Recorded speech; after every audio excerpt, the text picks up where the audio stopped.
Good afternoon, everybody. Happy Thursday to you. Jim and Amadeus here. And Amadeus is, in the summertime, we're not quite there yet, but we're close. Not a lot to talk about because the NBA is still going on, the NHL is still going on.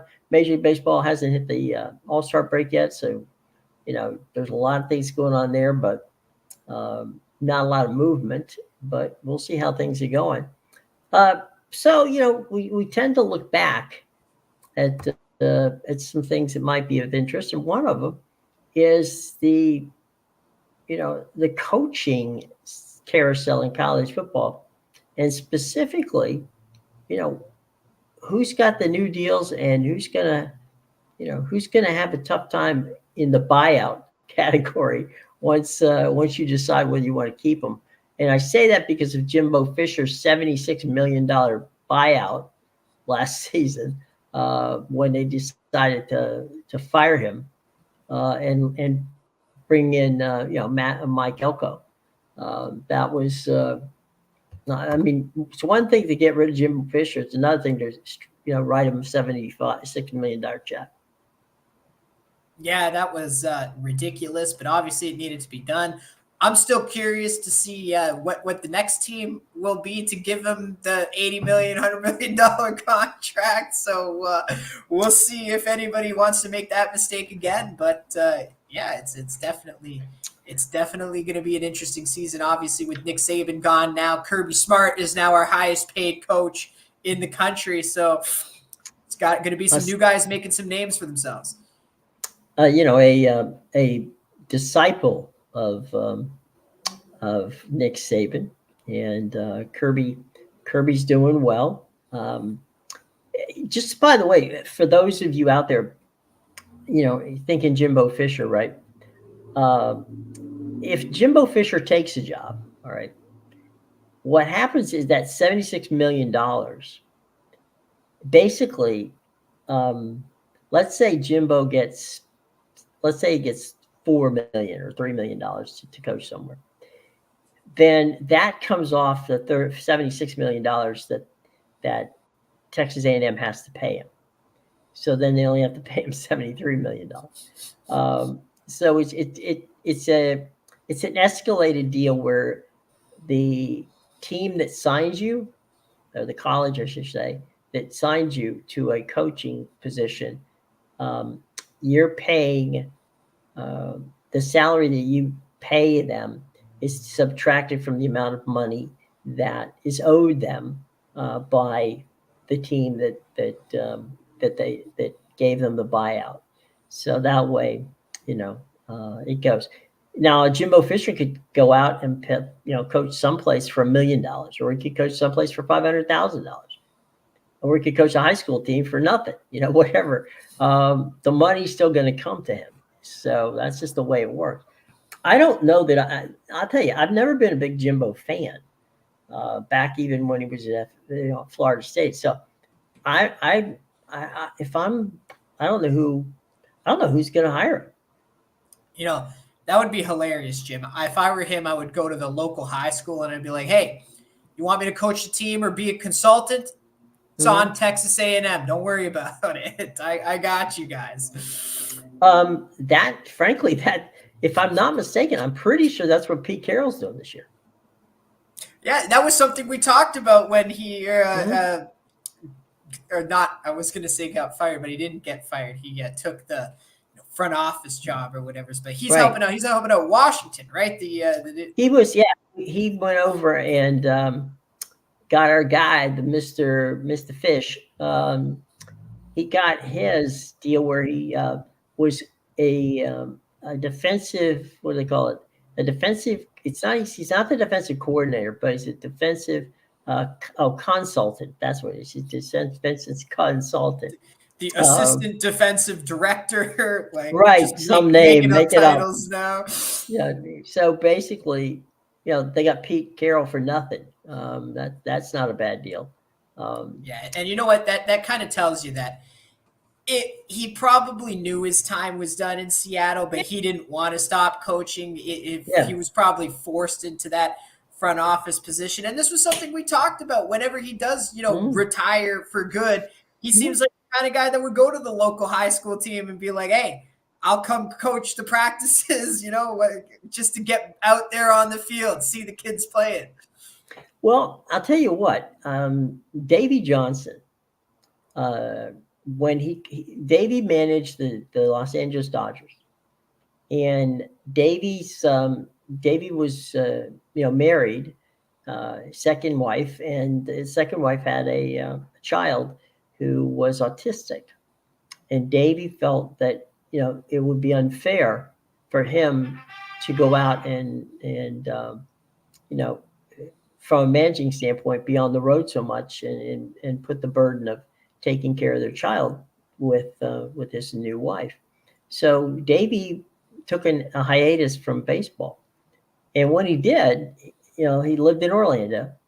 Davey went to Orlando and coached Legion ball for 5 years. And you're talking about now 16, 17-year-old kids who have a Hall of Fame manager, World Series winning manager who's coaching you for free.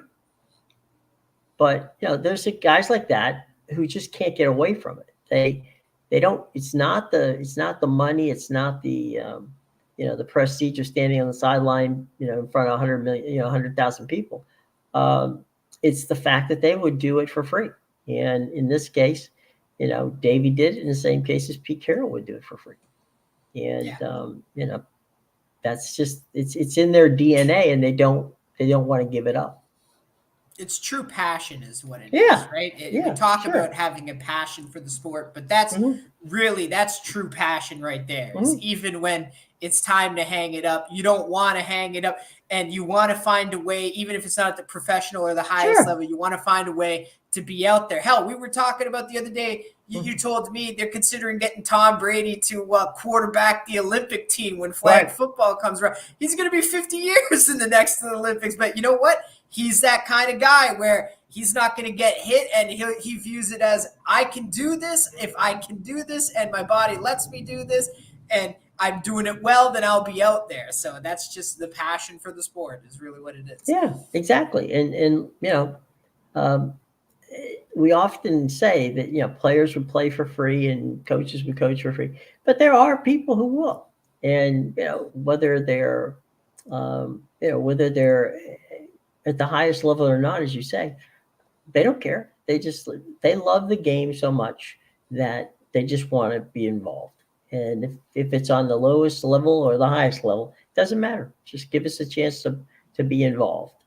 So there you go. Yeah. All right. So we were talking about college coaches. Kirby Smart at Georgia, as a Florida fan, it pains me to say it, but Kirby is unquestionably right now. Not only is he the highest paid coach, he's probably the best coach. He just continually, reloads that Georgia team, and he's a great recruiter. So, he's the guy.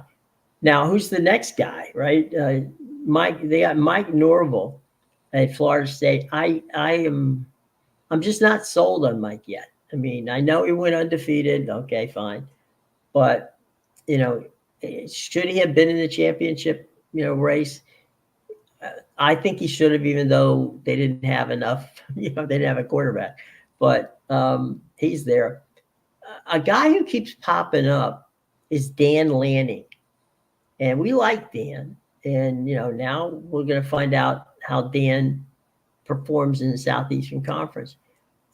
I think he'll be fine. I just think there's going to be a slight adjustment for him because it's a whole different vibe playing in the SEC. But Dan's been there, so he should know, and we'll see. Yeah, Dan Lanning is a solid head coach for sure. Anybody who can take the Bo Nix we saw at Auburn and turn him into one of the better quarterbacks in the country, especially accuracy wise, is pretty impressive. Yeah. It's going to be interesting to see what they do this year, but I would definitely put Dan Lanning up in the top 10 conversation if we're talking about top Oh 10 yeah. coaches in the country, for sure, Mm-hmm. he's got to be one of them. And I think, even coming into last season, there was a Mm-hmm. bit of talk where, maybe Kirby Smart was the best and even Mm-hmm. better than Nick Saban. And obviously, when Saban beat them, maybe that quiet down some of those talks. But Right. 100% now that Saban's gone from the game, I mean, find me somebody who can argue there's a better coach out there than Kirby Smart right now. Because as you said, every year people peg him. Well, they're not going to be good. They lost, half their team to the NFL, but every year he just keeps reloading because, Mm-hmm. as you always say, he's the recruiter. He's the guy that was doing it for Saban. So why not do it for himself? And Yeah. he just continuously churns out talent down there at Georgia, especially Mm-hmm. on the line of scrimmage. So definitely, Yeah. I don't, and no arguments here. Best coach in the country by far. Yeah. It's going to be interesting. A guy who kind of at times flies under the radar, which is hard to do when you're the coach at the University of Texas, Steve Sarkisian. And I don't know that. I mean, maybe it's going to be interesting. Steve brings Texas to the SEC this year, and you know Saban's gone. It might be an interesting season for Texas in the SEC West because Dan Lanning's going to be over there, but he's getting his feet wet at Alabama. You would think that if there's a year for Texas to have a breakout season in the SEC, it might be the first year that they're in the SEC. Yeah, Texas, they were very good last year. Obviously, I Yeah. still don't know if they belonged in the college football playoff. Obviously, there's a lot of controversy at the end of the season there. Um, the Alabama win really helped them get in, I think, because they beat Alabama earlier in the season, so that was huge for them. But their biggest problem is on defense. So we'll see what happens. Obviously, he has the quarterbacks, he has the talent on that offense, but that defense was questionable at times. We saw them get exploited in the playoffs there, so we'll definitely have to see because the SEC is a defensive league. So if you ain't playing defense in the SEC, then you're not winning games. So we'll see what Sark does there. Absolutely.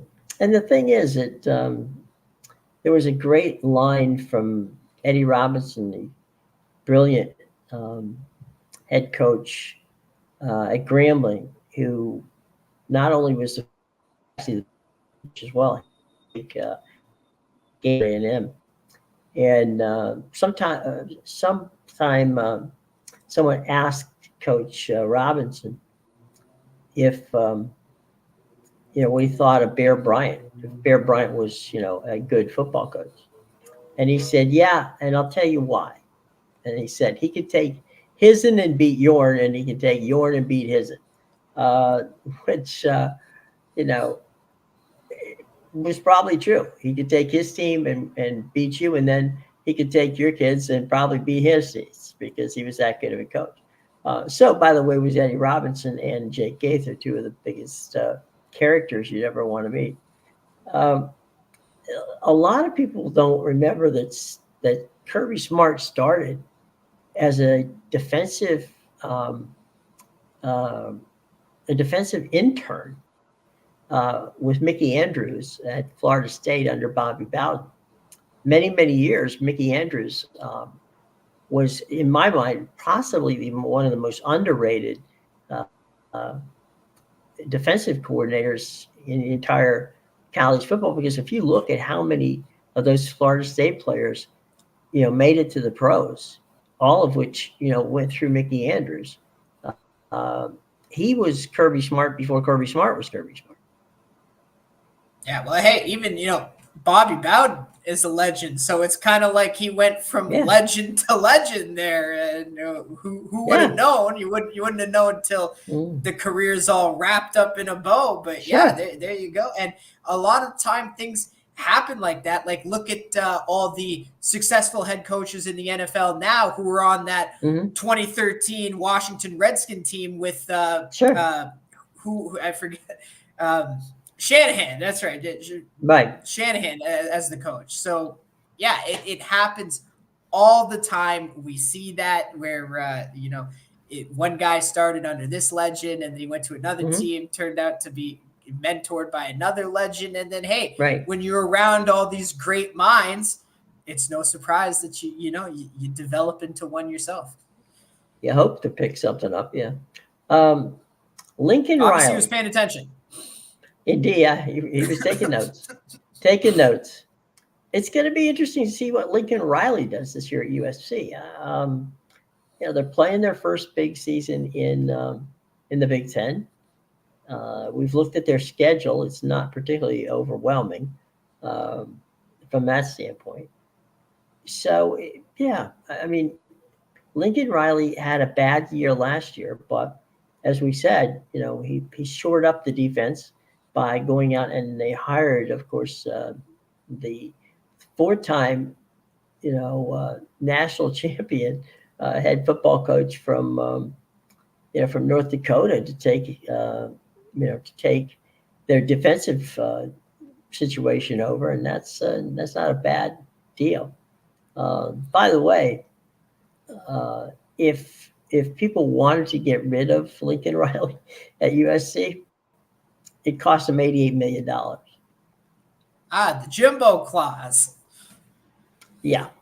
Well, this is a year I think is going to be the make or break for Lincoln Riley. I think we're really going to find out what he's made of in this season because honestly, he hasn't really had to recruit a quarterback since getting to USC. Obviously, when he took that job, he grabbed his quarterback from Oklahoma and said, "You're just gonna come with me," right? And he brought him over there. He had his starter and all these things.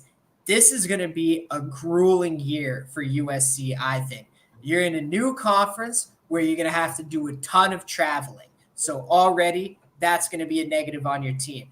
Not to mention the fact that you're in a brand new conference, you have to learn the style of play. The style of play of the Big Ten is heavy defense, and defense is something that USC does not play. As you mentioned, they hired the defensive coordinator who was the head coach for North Dakota State there, basically the Alabama of the FCS. But it's one of those things where you got to deal with the travel now. You have to adjust to the more defensive style of the teams you're going to be playing. Oh, and on top of that, now you had to go recruit a quarterback to your team and tell him, you're going to be the guy to help us win. And I just think we're going to find out what Lincoln Riley's made of in this season for sure. By the way, the gentleman's name is Eric Henderson, who is the new defensive coordinator in Los Angeles, and that's going to be interesting from that standpoint. The other part in playing football in the Big Ten is both on the offensive and defensive lines. These guys, they may not produce as many overwhelmingly skilled players, but they produce a lot of linemen. And these guys are good and they're big, and they can move you around. So we're going to have to see how that works out. Now, we talked about Alabama, we talked about Washington with Dan Lanning, and now Kalen DeBoer. Kalen's got, the opportunity to, get that Alabama team in, into the playoffs again. I mean, Alabama fans are not going to be happy if Kalen DeBoer does anything short of making a run for a college football playoff. Yeah, this is going to be, again, interesting year for Alabama. Not because, look, we know Kalen DeBoer can do it. We saw him get to the final last year. He got to the national championship game. Obviously, they came up short to Michigan, which it finally felt was, a long time coming with Harbaugh there. He finally got his national championship. But no one's doubting the fact that Kalen DeBoer can do it, but to fill the to fill the shoes that that Saban left for him and to follow in those footsteps, that's the part that's going to be difficult. And especially with the fact that it doesn't matter that, it doesn't matter that you went to the national championship last year or how good your team in Washington was last year. Mm-hmm. The fact of the matter is you're not Nick Saban. And it doesn't matter who you are, that's going to drive guys away from the team, as we've seen guys hit the portal already. So he's just going to have an extremely difficult job, I think, putting a team together for this first season and trying to match the standard that Alabama holds every year in college football. So it's going to be I think it's going to be a grueling season for our buddy Kalen DeBoer as well. Yeah. I remember when Alabama, when Bear Bryant retired at Alabama, and there was a concerted effort made by the Alabama alumni to bring in a head football coach that was an Alabama guy. And they did that because they just felt that had they hired any number of, coaches who could have been fantastic coaches, that it just wouldn't fly with the Alabama, fans and supporters. So they brought in Gene Stallings, and Gene's did a really good job as the head football coach there at Alabama after, Bear Bryant was there. So following in the footsteps of a legend under the best of circumstances isn't easy. And certainly this is not the best of circumstances. So, he's got a good football team. We'll see. It's not that he can't coach. We know he can coach. It's just, are the players going to be there? And are the players going to buy in to what he's selling? And we'll find out quick enough. There's a guy who I continually I don't know if I underrate him, but I don't, or underappreciate him, but he never has hit me as being the guy who can win a national championship. He can win football games, but he just can't get it to that next level, and that's Brian Kelly at LSU. Yeah, he's an interesting one for sure. Obviously, he knows how to piss a fan base off. We'll give him credit for that for sure. Because the way he left Notre Dame, my buddy who I went to the football game, you won't find a bigger Notre Dame fan than this guy. His whole family's Irish. They go to multiple Notre Dame games every year. They hate Brian Kelly's guts with a passion. The whole family, it's like no love for this guy, the way he left. So he's pissed off that fan base. Hell, he doesn't even need to leave LSU to piss off this fan base because he's doing a damn good job with the way that team's been playing for the talent they have. Right. And Coach Freeman, a good man, is over there at Notre Dame now. And it's hard to win at Notre Dame. It really is. The academic standards at Notre Dame are on level with anybody, but it's a very difficult place to win. And, since they got rid of Lou Holtz, they definitely know how tough it is to win because they haven't won since. There's another guy, and this is a guy that you and I, year in and year out, he tortured us. He literally tortured us last fall, and that's James Franklin at Penn State. We want him to succeed. We just do. But damn, James, you make it tough for us, buddy. Yeah, no, there's nothing really needs to be said about James Franklin. You got to win one of those games. And the problem is now, Michigan's not really Michigan. So you just had to beat one of them really to prove, we see some improvement there. Now it has to be Ohio State this year. If you beat Michigan, I'm going to say, what in the season Harbaugh left? Big whoop. Like nobody knows what Michigan's going to be this year. I don't think they're going to be as bad. Everybody's just like counting them out. Oh, no. I don't think they're going to be bad. No. But, they're not going to be the same. And, for me, you got to beat Ohio State this year. Show me. I'm thinking Michigan's a 9-win team. Yeah, I would say that's fair. You know, I just, they lost a lot of players and to the pros, and including their quarterback, and so And yeah, their I think coach. that's and their coach. Yeah, yeah. Although, given the situation, he was he missed 6 games anyway, so he missed almost half the season. So there's that. But yeah, James is in this boat where he's hung us out to dry a couple of times.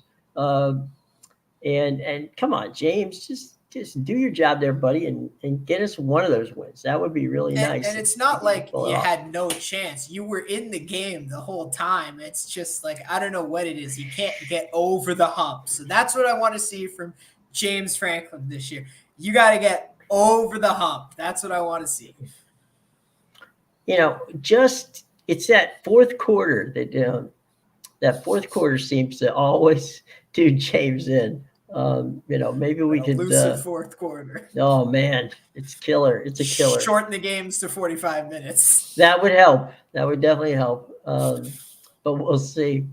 All right, I'm gonna go out on the limb here and say that the next person we talk about, if he doesn't win this season, and I mean win convincingly, then you're gonna have to start wondering if he's ever gonna win. And that's Dabo Sweeney at Clemson. He's gone 3 years without winning, a conference championship, and this is a team that used to go on a consistent basis to the CFP, and now Dabo can't get Clemson past FSU.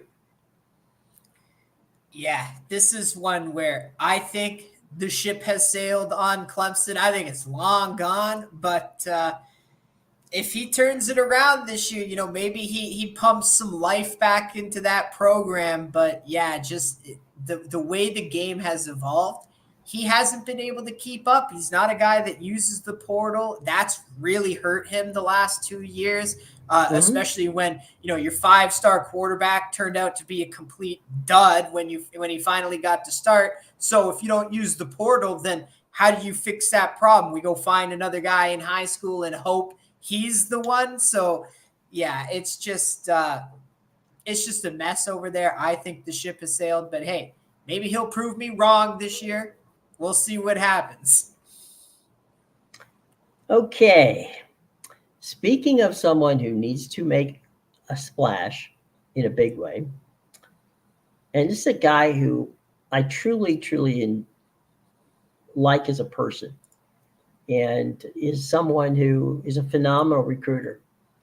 Mario Cristobal at Miami is a horrible game day coach. I mean, if you look at the talent that he brings in, there is absolutely, he should have won a national championship or he had Miami. And the expectation, by the way, in Miami is not like he's got to be Jimmy Johnson, right?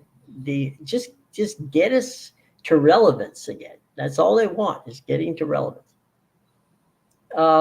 It's going to be an interesting year down in Coral Gables, and I think that if there's a window for Miami to win the ACC, this might be that window. Yeah, honestly, it's really sad what goes down. Obviously, we saw the in-game mistakes that were made by Cristobal and the team last year, but it's not like, as you said, it's not like the talent's not there. All I heard about last year was how Miami had one of the best secondaries in the country, and they didn't show it on the field. And the talent was there, but they just didn't perform the way they should be performing. So absolutely, Cristobal has to start showing some results. And as you said, it's not like they're asking, win us the championship this year like every other school wants. They want to bring in a guy and win the national championship in the first year. No, just, make us relevant, as you said, please. Yeah. Like get people talking about us again. We used to be a very good school. So yeah, well, it's up to Cristobal. only he can, fix his own mistakes there. Because really, it's a lot of shooting themselves in the foot is what it is. And as you said, we don't really know what Florida State's going to be. Obviously, they didn't have a quarterback last year when they when they lost it. They had to go and bring a guy in from the portal this year because they couldn't trust the guy they recruited. So it's if there's any time a year to win the ACC, this would be the year when there's question marks about Dabo Swinney at Clemson. This Florida State team got snubbed last year. Players aren't going to stay when you get snubbed like that. Like you also got to remember, are players going to stay on your team knowing we went undefeated and we still couldn't get in the national championship? What the hell am I staying here for? So this is the year, as you said. It's now or never for Cristobal. If you can't at least finish second here, and now Duke. Duke was a surprise last year. Hey, Mike Elko's gone to the SEC now, so you don't even have to worry about Duke, who all of a sudden was a football school. So this is it. It's now or never for the U. Well, and the U also brought in Cam Ward. Yeah, solid quarterback. And so, ironically, he's gonna, this whole thing could come down to a game between Miami with Cam Ward and FSU with DJ Uiagalelei.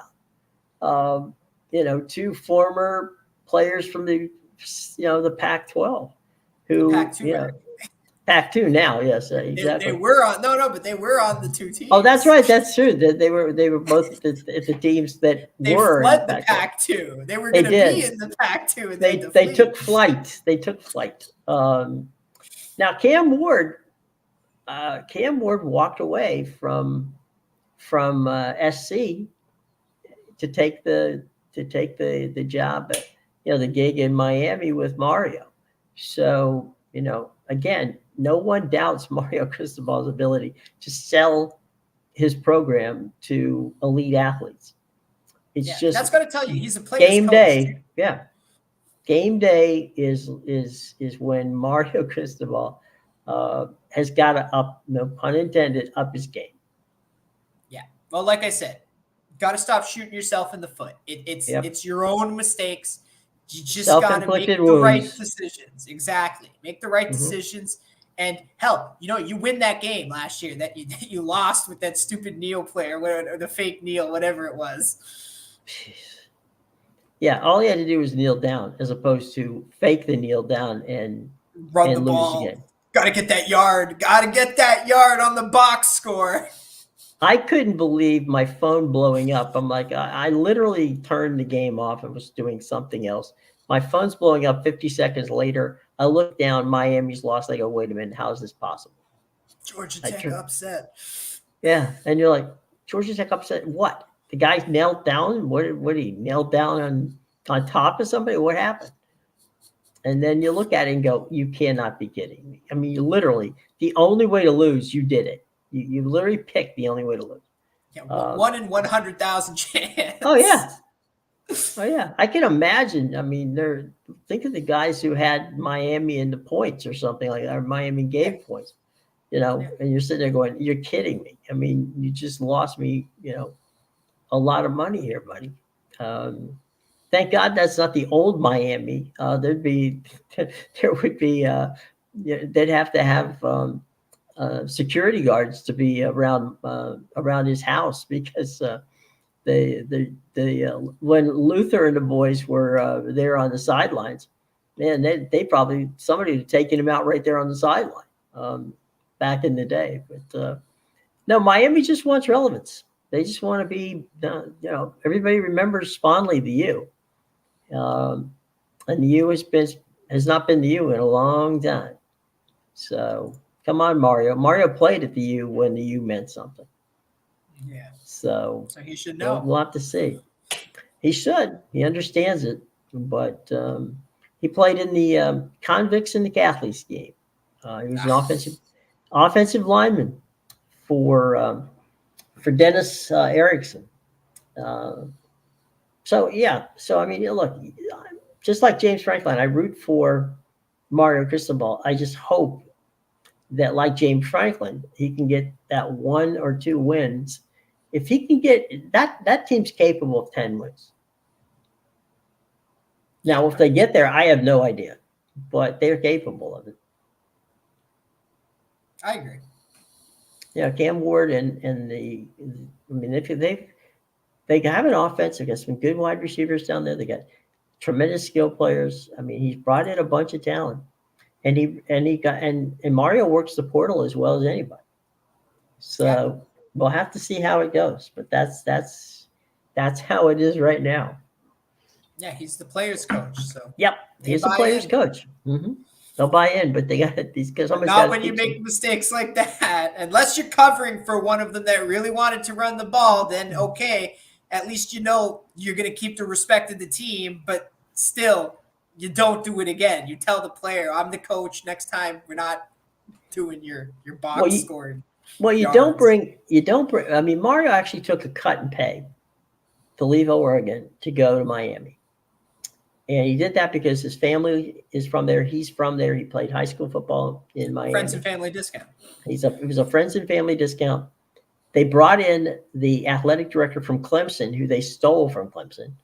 And I'm sure they didn't bring him down there to not be a contender in the ACC. So we'll see. But I truly, maybe we can get Joe Zingaki, who is the voice of the Hurricanes, on it to talk about Mario and the boys.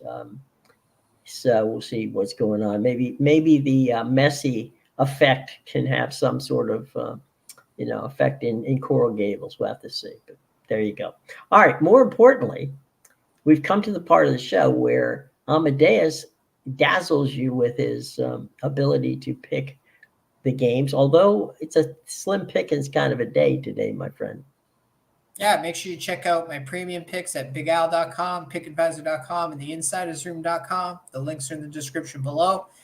As you said, it's just slim pickings today. I only got 3 plays up, one in the NBA tonight, one in the MLB, which is my AL West game of the month. I've cashed my last 2 game of the months, so make sure you go check that out. And I also have 1 play on the pitch in Copa Sudamericana. I'm on a 4-0 run in Copa Sudamericana, so make sure you check out my only play in the competition tonight. All right, everybody. Tomorrow's Saturday. Tomorrow's, I wish. Tomorrow's Friday. And we'll set you up for what's going to be an outstanding weekend. By that time, we will have some scores or some weather issues at the LPGA tournament, the LPGA championship. And then right down the street from Amedeus is the Canadian Open. So we'll have some scores from both there. And then we'll talk about what's coming up on the weekend. So plenty of stuff to talk about. We will see you on Friday tomorrow around 2 o'clock. For Amedeus, I'm Jim. Check out in the show box below Amedeus's picks. Okay? All right, everybody. Have a good day.